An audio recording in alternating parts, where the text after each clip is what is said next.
Nama emitennya adalah PT Apexindo Pratama Putra atau dengan kode saham Apex, APEX. Ya. Tapi sebelum kita mulai, kita disclaimer dulu ya bahwa ini hanya untuk edukasi semata.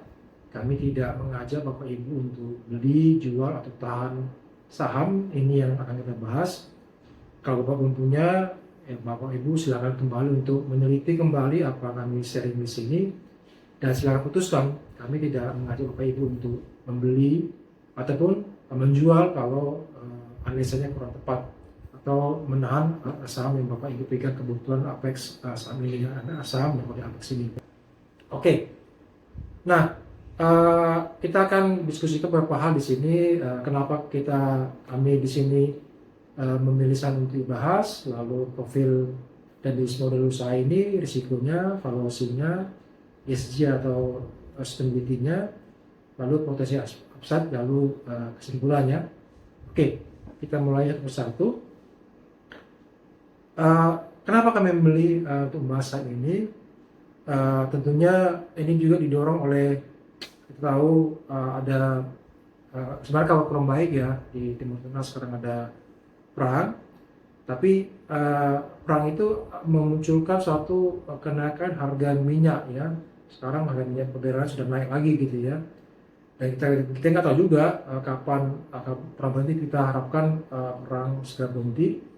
Tapi menunggu itu harga minyak ini terus naik gitu, dan ini juga menjadi peluang untuk beberapa perusahaan yang bergerak dan industri ini gitu ya. Hal kedua, kita kenapa bahas ini karena perusahaan ini mempunyai kontrak gitu ya kepada perusahaan-perusahaan yang ada di Indonesia ya, untuk mereka bantu pengeboran di lokasi perusahaan tersebut. Lalu juga kalau kita lihat juga valuasi juga mungkin perlu dilihat ya, apakah menarik. Bukan kalian kembali kepada Bapak Ibu untuk mengevaluasi kembali ya masalah sekarang ini. Oke, kita mulai dari profil perusahaan. Jadi perusahaan ini adalah perusahaan jasa pengeboran minyak dan gas. Didirikan tahun 1984 dan IPO tahun 2002. Ya. Di bisnisnya itu adalah offshore drilling, offshore, onshore ya. Artinya dia sebenarnya intinya gini, gampangnya adalah dia itu punya alat untuk drilling ya, dan dia jual jasa gitu ya kepada perusahaan-perusahaan yang mau ngebor gitu aja. Simpelnya begitu ya. Jadi dia punya alat untuk drilling, sudah. Jadi dia tergantung oleh perusahaan-perusahaan yang ingin ngebor gitu. Mungkin perusahaan itu nggak punya alat sendiri, dia punya alat. Jadi pengeboran itu di dua tempat, bisa lepas pantai, bisa darat. Itu singkatnya ya bisnisnya si Apex ini gitu ya. Nah, juga yang bagusnya perusahaan juga punya rekor dalam hal keselamatan kerja. Jadi kalau perusahaan seperti ini keselamatan kerja menjadi penting ya. Kenapa? Itu akan mengganggu pengeboran juga, dan juga akan mengganggu juga kredibilitas perusahaan, nggak bisa menjaga safety pegawainya. Jadi safety itu di perusahaan seperti ini sangat penting gitu ya.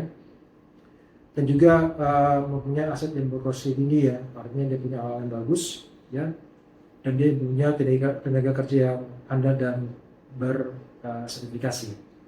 Perusahaan ini dimiliki oleh beberapa pemegang saham. Ada di sini bisa dilihat paling atas ada Pak Zainal Abidin Syah ya, Srigan, lalu masuk melalui PT Arta Nusa Sembada, lalu masuk melalui PT Arsero Capital, dan PT Arsero Capital ini memiliki sekitar 53%. Ya. Ini dari laporan 2004. Kenapa waktu film dibuat kita belum dapat laporan tahunan 2005 ya. Jadi bisa jadi tahun 2005 kalau ibu baca mungkin sudah berubah ya, tapi ini data yang kami punya terakhir dari laporan tahun 2004. Publik memiliki sekitar 46,4%, jadi cukup besar ya publik, jadi bagus ya.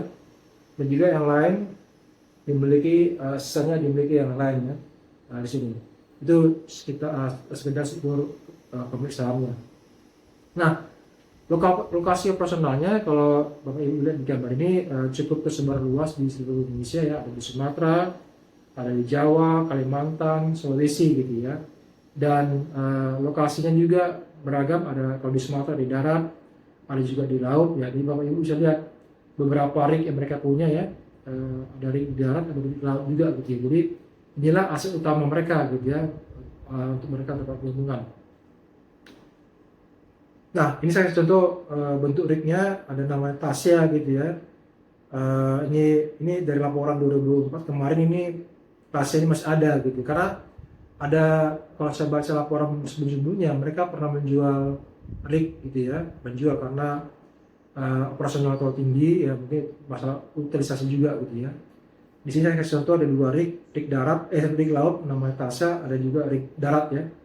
Jadi dari posisi siang hari malam hari, jadi Bapak Ibu bisa beri gambaran apa yang dikerjakannya. Dan setiap rig ini punya staff ya, ada staff ratusan orang dan sebagainya. Jadi seperti apa namanya, rig dengan tim yang cukup besar untuk melakukan operasi ini ya. Nah, untuk perusahaan seperti ini ada hal penting yang Bapak Ibu perhatikan. Yang pertama adalah asetnya, yaitu rig itu sendiri ya. Berapa banyak asetnya, karena itu menunjukkan berapa besar potensi keuntungan gitu ya dari jasa yang mereka jual kepada klien-kliennya gitu ya. Hal kedua adalah utilisasi gitu ya. Jadi kalau dia punya aset banyak, kalau utilisasinya rendah karena kontraknya nggak banyak, itu menjadi persoalan gitu ya. Jadi dia nggak bisa mengoptimalkan atau menggunakan asetnya untuk mendapatkan keuntungan maksimum ya. Jadi kalau di sini dari laporan 2004 kembali di laporan terakhir yang kami miliki ya. Jadi ada beberapa rig yang utilisasinya 100% ya, seperti Tasya tadi saya kasih gambarnya. Tasya itu 100%. Tapi menurut laporan 2004 ya, 2005 kayak mungkinnya ya, kita bisa baca kembali. Ada rig yang utilisasinya 60%, seperti Maira, Paisis itu 74%, ada lagi yang rig Yani ya, 100%. Dan juga selain utilisasi karena mereka dapat kontrak, ada juga masalah maintenance. Jadi rig itu nggak bisa selama-lamanya dipakai, ada juga maintenance sehingga tidak dipakai gitu ya. Ada juga rig yang rig 9 di sini 25%, ada rig 10, 29, ada rig yang cuma sedikit, di bawah 10%. Jadi ini apa yang perlu perhatikan dalam menganalisa perusahaan yang seperti ini gitu ya. Nah, ini tabel statistik pengeboran. Jadi ini kalau dilihat dari sisi proses ininya ya, memang ini membantu perusahaan yang bergerak di hulu ya. Jadi kalau di hulu itu ada beragam prosesnya. Jadi mereka punya beragam rig yang bisa membantu proses kegiatan perusahaan yang bergerak di hulu ya. Kalau kita di sini ya, mereka membantu proses development gitu ya. Dan mungkin lain kali kita mungkin bisa bahas perusahaan yang bergerak di bagian hulu ya, bagian prosesnya gitu ya. Ada juga mereka membantu di proses di darat ya, di darat juga mereka punya proses pengembangan juga ya. Dan di sini bisa lihat bahwa lepas pantai lebih banyak pada darat ya. Memang kalau kita utilisasi, memang rig laut lebih banyak utilisasinya pada rig darat gitu ya. Ini juga Bapak Ibu perlu lihat. Ya, siapa sih klien-kliennya? Memang klien-kliennya memang banyak ya, ada Exxon, ada Pertamina, Petronas, Santos, ConocoPhillips ya, sorry ya, ada Medco ya. Tapi kalau menurut laporan 2004, mereka punya klien utama adalah Pertamina Geothermal Energy, Medco Energy, Pertamina Hulu Kalimantan Timur, dan juga APG Beskampar Indonesia. Jadi ini klien utama mereka berdasarkan laporan tahun 2004 ya. Mungkin dari 2005 mungkin ada perubahan atau penambahan pengurahan. Cuman karena laporan belum keluar, ya saya belum bisa tampilkan di sini. Kami belum bisa nanti maksud saya. Jadi ini juga penting dilihat karena akan mempengaruhi kontrak ya. Kontrak berarti akan mempengaruhi revenue mereka gitu ya. Nah, di sini juga kita bisa lihat sekilas perubahan kontrak mereka ya gitu ya. Kalau kita lihat tahun 2015 sampai tahun 2004, dia cenderung naik ya. Kecuali tahun 2020 ya, itu memang kajian luar biasa karena COVID ya, pasti ada perubahan kontrak karena orang yang bisa kerja ya gitu ya. Sedangkan data tahun 2005, data ini adalah data bukan full year ya, jadi ini datanya belum full year. Apakah lebih tinggi atau lebih rendah tahun 2004, kita belum tahu pasti ya, karena kami lagi menunggu laporan 2005 untuk dirilis ya, gitu ya. Jadi memang kontrak mereka itu sebagian besar dari nasional ya, dan juga ada perubahan klien gitu ya di sini gitu ya. Jadi Bapak Ibu yang mengikuti perusahaan seperti ini perlu melihat kontrak mereka ya, kontraknya naik apa tidak gitu. Karena kalau nggak naik ya revenue-nya nggak naik, nah itu sudah pasti gitu ya.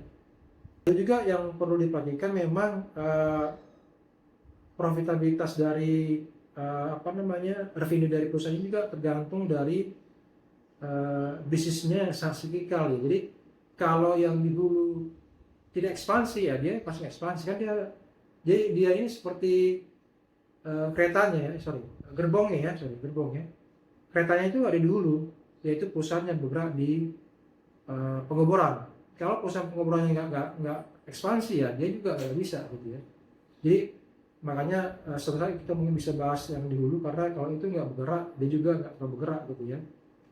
Itu pertama. Kedua juga harga minyak gitu ya. Harga minyak dunia itu mempengaruhi pertumbuhan kontrak. Jadi kalau harga minyak naik, yang dulu akan naik gitu ya. Maka kalau dia naik, maka yang ini juga akan naik. Maka kita perlu juga melihat pergerakan harga minyak, dan juga capex mereka ya. Kalau capex mereka turun ya berarti alam mereka kurang. Kalau dia naik berarti naik. Potensi mereka dapatkan revenue. Cuman kembali kalau capex naik, utilisasinya nggak naik, itu juga masalah gitu ya. Karena mereka punya beban personal ya. Ini risikonya apa? Tadi sempat saya katakan bahwa risiko bisnisnya adalah fluktuasi harga minyak gitu ya. Lalu kedua, fluktuasi harga minyak pasti akan mempengaruhi aktivitas eksplorasi di perusahaan di hulu gitu ya. Kalau turun ya turun aja. Lalu juga kembali pada aset, kalau asetnya banyak tapi utilisasinya rendah, itu juga masalah karena tidak bisa optimalisasi mendapatkan revenue. Lalu risiko operasi, kenapa? Kalau perusahaan ini risiko safety-nya nggak bagus, itu juga mempengaruhi kegiatan mereka ya. Tadi kita sudah melihat perusahaannya, proses bisnisnya, asetnya, lalu peluang-peluangnya, jadi risiko apa yang mereka hadapi dalam bisnis ini. Nah sekarang kita lihat valuasinya istri saya akan menjelaskan. Dulu kita menggunakan pendekatan multiple valuation dari price to earning atau price to book value. Jadi kalau kita melihat grafik harganya, kalau kita bandingkan dari 2022 ke 2025, yang mungkin masih baru ya, belum ada laporan keuangan, itu harganya cenderung turun, malah turun drastis dari sekitar 900-an menjadi 200-an. Apakah ini salah harga atau apakah ini salah harga atau memang sudah price in gitu ya. Nanti kalau kita melihat dari income atau memang sudah price in gitu ya. Nanti kalau kita melihat dari income statementnya tadi atau dari pendapatannya, ada kecenderungan peningkatan revenue ya, dari 54 juta dolar menjadi sekitar 63 pada kuartal ketiga, 63 juta pada kuartal ketiga. Jadi ada peningkatan revenue-nya. Nah, dari sisi net income-nya juga kita bisa melihat bahwa net income-nya memang ada penurunan sih ya, dari 44 juta menjadi 2 juta gitu ya. 1.500.000 memang ada penurunan. Namun kalau kita bandingkan pada 2023 dia itu negatif. Nah, dari negatif 1 juta ya, dari negatif menjadi positif. Nah, jadi sedangkan harganya masih tadi cenderung turun ya, belum ada reversal gitu, ada pembalikan arah. Nah, ini menjadi titik masuk kita gitu ya. Kenapa harganya belum naik sedangkan labanya sudah naik gitu. Nah, sekarang kita mau mandikan berapa sih sebenarnya harga wajarnya saham ini gitu. Nah, kalau kita melihat secara historical, price earningnya dia ini dari negatif 30 sampai 57. Jadi kita cari rata-ratanya itu sekitar 23-30 seperti itu ya. Nah, jadi berdasarkan itu kita bisa menghitung, oh nanti berarti rata-ratanya dia di segini, tinggal menghitung berapa perkiraan earningnya dia. Nah, kalau kami menghitung dari kontraknya, dari revenue ke gross profit ke net profit, itu nanti sekitar earning persennya itu sekitar sekitar 10 rupiah. Sebagai informasi bahwa laporan keuangan ini dibuat berdasarkan nilai USD dolar, jadi kita konversikan dengan kurs rupiah ke dolar pada hari ini, pada hari kemarin kita buat gitu ya. Jadi sekitar 10. Nah, kalau 10 kalau kita kalikan saja ke 30, itu mestinya harga sahamnya dia 300. Namun jadi harga sahamnya mestinya 300, tetapi setiap investor punya setting masing-masing. Kalau profil risikonya yang risk averse, dari yang menghindari risiko, dia nggak mau terlalu tinggi, dia mau yang rendah-rendah. Tapi kalau dia orangnya agresif, investornya agresif, dia nggak apa-apa kasih harga tinggi. Nah, kalau kami tengah-tengah aja, jadi kami ambil yang 23. Jadi menurut kami, berdasarkan hitungan ini, harga wajarnya sekitar 280 sekian gitu. Nah, kalau dari segi PBV kita bisa melihat range harga PBV-nya Apex ini sekitar 0,27 sampai 1,4. Jadi kalau kita pakai rata-rata 0,68, jadi harganya itu cocok tuh dari 287, jadi 0,68 gitu.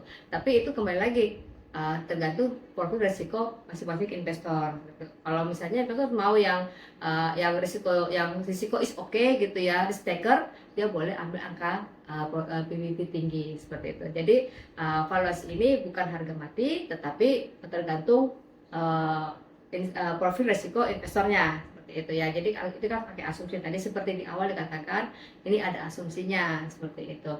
Nah, dan kita tidak bisa memastikan bahwa ini sampai akhir tahun atau seperti apa. Itu sifatnya dinamis ya kan. Karena memang tergantung harga oil juga. Kalau misalnya harga oil tiba-tiba drop, mungkin ini harus perlu direvisi lagi. Ya. Kemudian kalau misalnya harga USD juga berfluktuasi sangat tinggi, itu juga perlu di-readjust lagi. Seperti itu. Jadi berdasarkan ini, kalau waktu ini kami membuatnya itu sekitar harganya itu harganya itu 214. Jadi karena 214 harga saham kami waktu itu analisa, kemudian harga wajarnya 280 sekian, itulah yang kami lihat ada gap value ya, yang sehingga kita ini menarik untuk dianalisa. Iya. Tentang valuasi itu tergantung masing-masing ya. Kalau kami memang cenderung konservatif ya, nggak terlalu tinggi, nggak terlalu rendah, tapi kita lihat rata-rata saja PER sekarang ini berapa gitu ya. Kita coba kalikan dengan earning persennya berapa gitu ya. Tapi kembali ini bukan anjuran membeli menjual ya.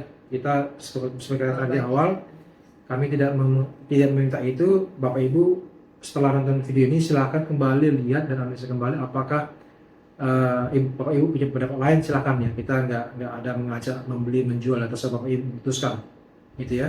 Nah, di data ini saya sedikit tambahkan, memang kenapa tahun 2002 itu rugi ya, padahal untung di revenue untung, tapi kok di bottom line negatif. Itu karena mereka ada jual rig ya lebih murah daripada harga beli ya, jadi mereka membukukan kerugian gitu ya. Makanya saya katakan kenapa aset rig itu menjadi sangat penting untuk dilihat untuk proses seperti ini, dan juga utilisasi. Alasan tadi kalau saya baca itu mereka nggak mau terbebani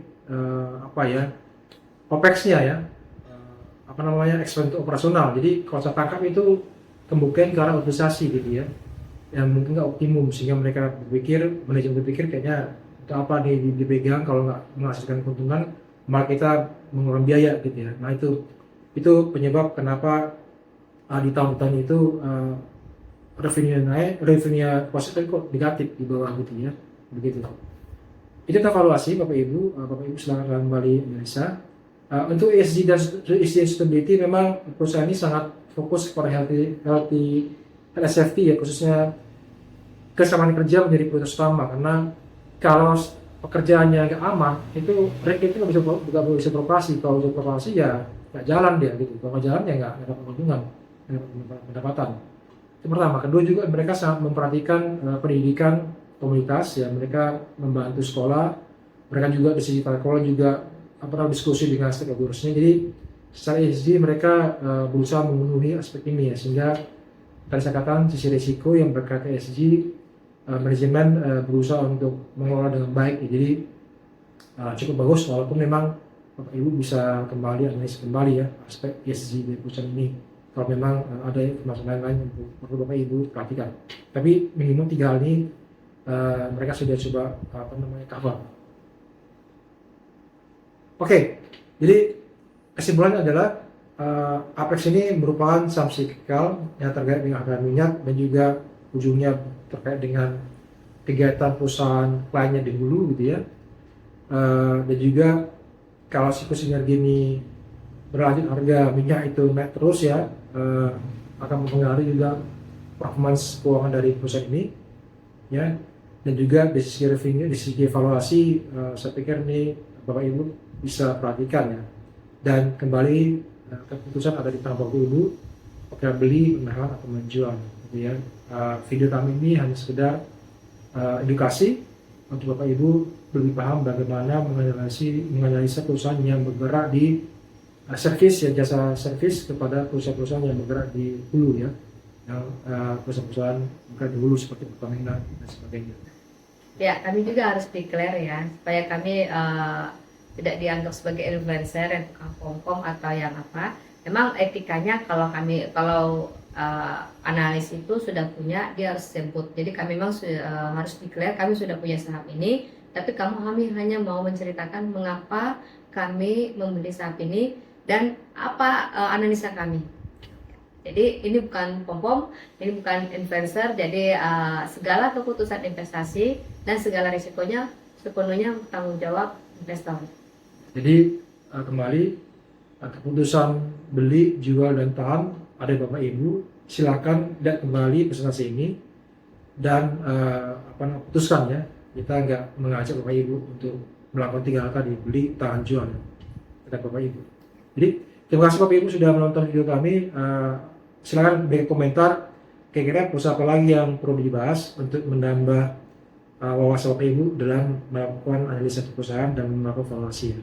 Stay Stay invest with purpose.